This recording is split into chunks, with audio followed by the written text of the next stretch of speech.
affectionately known as Girl Boss NZ. She is the founder, she's affectionately known as head mistress of Gen Z. She's the founder of Girl Boss NZ, which boasts, I believe, over 17,500 participants. They're from New Zealand, they're from the Pacific Islands, they're from Australia. She is a flipping rock star. She's, no big deal, flown with NASA, as we all do, right? She's flown with NASA. She's a National Geographic explorer. She has captivated over 150 stages, so I think maybe this is 151. We're really excited about that. She is a Forbes 30 under 30 recipient and honoree. And then this is very cool. I've got to read this right. She is the youngest ever recipient of the Queen's Young Leader Award. That's really, really awesome. Alexia, she is a powerhouse, and we are so honored to have her with us today. So I'm going to ask you to go ahead and grab that microphone and turn it on, and we are going to welcome to the stage Alexia Hilber-T. who is Miss Gen Z, Next Gen, amazing, amazing, wonderful woman. Thank you for being here. Thank you. My career has been beyond my wildest imagination. And it hasn't happened because I'm the smartest in the room or the most popular or because I followed the advice of Dr. Phil, but in fact because I was never afraid to be the odd one out. At 14, I was the only girl in my school's digital technology class. And later at 15, I was the only girl in my advanced physics class. I wasn't deterred by this, however, and I remember entering my first coding competition. And they had an inspiring speaker take to the stage. And he said, if you code hard, if you work hard, one day you can grow up to be just like these guys. And showed this exact picture here. Does anyone want to guess who these guys are? They're the founding members of a company that starts with P. PayPal, exactly. They're now referred to in Silicon Valley as the PayPal Mafia, which just goes to show you're not uncool, you're just not rich yet. But I remember sitting there and seeing these role models and really wondering, we need to get more diverse people in these spaces. I wasn't deterred, and a few months later, I entered another coding competition. This was pretty exciting. I was 16, I just won a university-level coding competition, and I was on track to achieve the dreams I've dreamt about since I was 8. I just won a full-ride scholarship, $30,000, a paid job at IBM, and all of the technology equipment I could possibly imagine.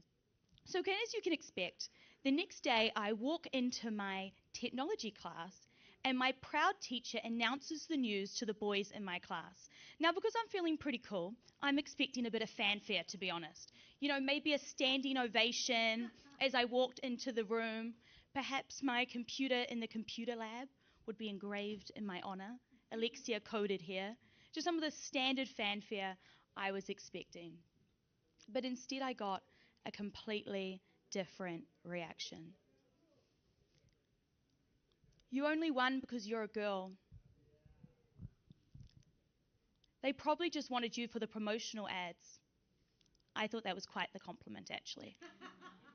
Girls' brains are smaller than boys' brains. It's been scientifically proven, and that's why they're not in tech. Yes, really, these were the comments from the boys in my high school at 16.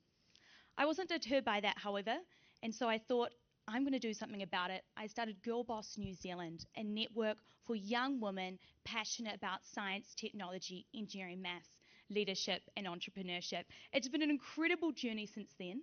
We're now New Zealand's largest organisation for young women. 1 in 7 of all young women in New Zealand are currently enrolled. We've impacted over 100,000 young people and raised over 63 million for women and girls. It's taken me to places I never could have imagined when I was sitting alone in that classroom, like right here, where I met this woman that some of you may recognize. Now, the number one most common question I get asked by the young people in my workshops is, what can I do to be equipped for the 4th industrial revolution? How can I be prepared and future-proof? But there is a better question to ask. How can I be more entrepreneurial, empathetic, and adaptive? The entrepreneurial, adaptive Gen Z will survive any wave of automation, and that's what we teach at Girl Boss. And I'm really passionate about making sure that women are prepared for the fourth industrial revolution. Women's predominance in retail administration and their lack of presence in engineering and technology will mean they're twice as likely to be automated. It can feel easy to be overwhelmed, but I remember the number one best piece of advice I received, which was from this guy, Jamie Oliver. And he said to me, when you walk into a boardroom, when you walk into a meeting, who is the person that holds the most power? The one with the most hope. Be the one with hope. Be the one with vision. Be the one with optimism. And when I reflect on that experience in my classroom, I realize I didn't need their praise, for I can praise myself. I didn't need their acceptance, for I can accept myself. And I didn't need them to see my worth, as I know I am worthy. And it's 2025, and no girl needs a permission slip from the boys in her class to follow her dreams. Thank you. Thank you, Rob.